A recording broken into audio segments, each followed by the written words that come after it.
speaker is another representative of a union that's affiliated to Stop the War Coalition and is also engaged in a union-wide strike on the 1st of February. He's going to be walking out with other unions, including the AU, UCU, RMCS and others. So it's really fantastic to have you, Deputy President of PCS, Martin Cavanagh. Over to you, Martin. Good afternoon, comrades. I'll bring solidarity to everyone in this room and to every single worker who for the past 8 months have been telling us morally bankrupt and abhorrent government they can go stuff themselves.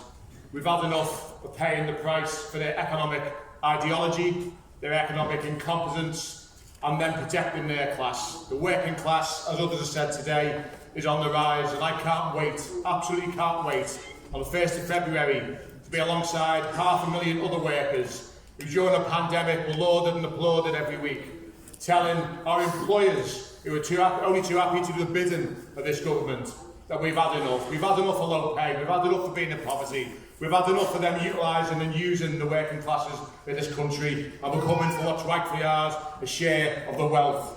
So comrades, PCS has got a long-standing policy that makes clear our opposition to increased defence spending. And I spoke on behalf of our union, my union PCS, at that debate last year at TUC in opposition to that motion. Because we always knew, we always understood that in the same way that while our members who work for the Department of Work and Pensions technically administer the conditionality and sanctions regime on benefit claimants, while our members technically work in Home Office and are heavily involved in the Ministry of Defence and involved in the defence sector, that doesn't mean that as a trade union we should throw away our moral rule book as well as our union rule book. We understand, comrades, as others have said today, quite rightly, that at times of war and times of conflict, the people who suffer the most are our class. They're the members of our unions. They're the people who live in our towns and cities and our communities. They're the ones who always are at the receiving end of war and conflict. The misery that the British arms export industry throws on right around the world cannot and should never be delinked. And that's why we were so clear in our opposition against that motion last year. It was not about improving manufacturing or getting better jobs in the manufacturing industry. The one sentence, if nothing else, about increasing defence spending was the TUC and unions who signed up to that movement saying one thing, that we're going to campaign for death, we're going to campaign for destruction. And what I found particularly two-faced, quite frankly, about that debate at TUC last year was that the same delegations had been applauding our General Secretary, Marcia Walker, were moving motions against the government's deportation policies in Rwanda and the pushback policy in Care for Cali, and the union, our union, alongside other activists, challenging that through the courts and stopping the pushback policy in Calais. They, on the one hand, were applauding that, and then 5 to 10 minutes later, they were standing up to a motion that was going to increase the likelihood that people were going to cross the channel to try and get away from the war.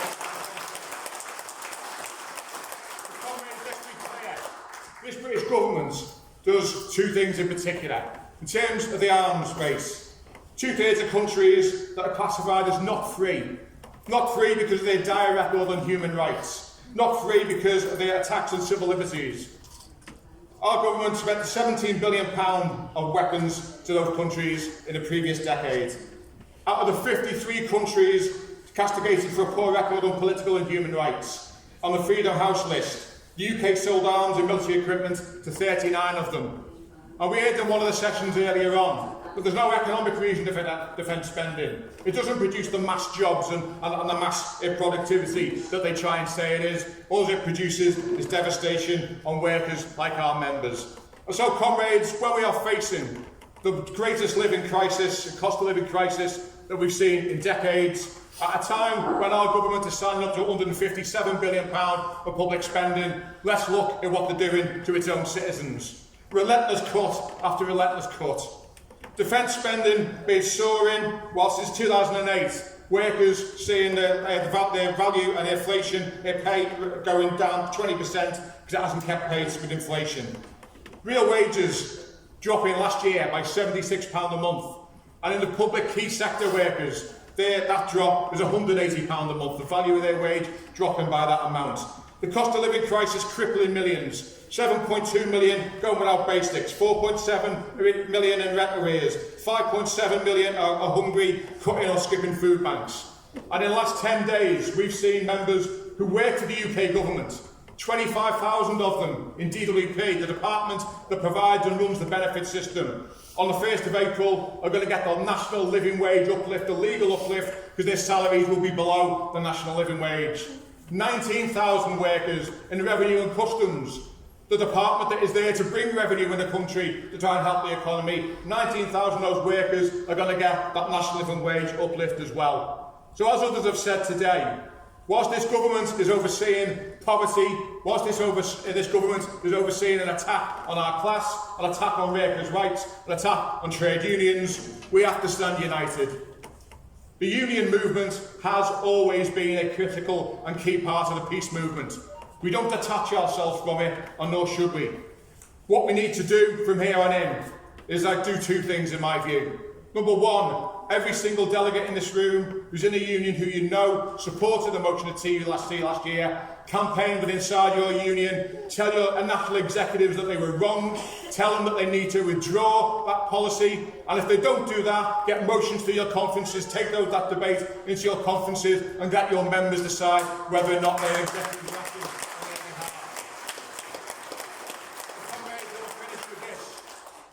If we don't do anything else going on from today, let's make sure that on the 1st of February, you get along to your local picket line. There's going to be a lot of them to choose from. Get along to your towns and cities for rallies. Speak at those rallies. Do the marching. Do the demonstrating. Send a message to the Tories. We won't accept low pay. We won't accept attack on our class and the union movement. And we will not accept them increasing warmongering and scaremongering when they should be protecting the most vulnerable in their own society. Solidarity, brothers and sisters. Enjoy the rest of the day.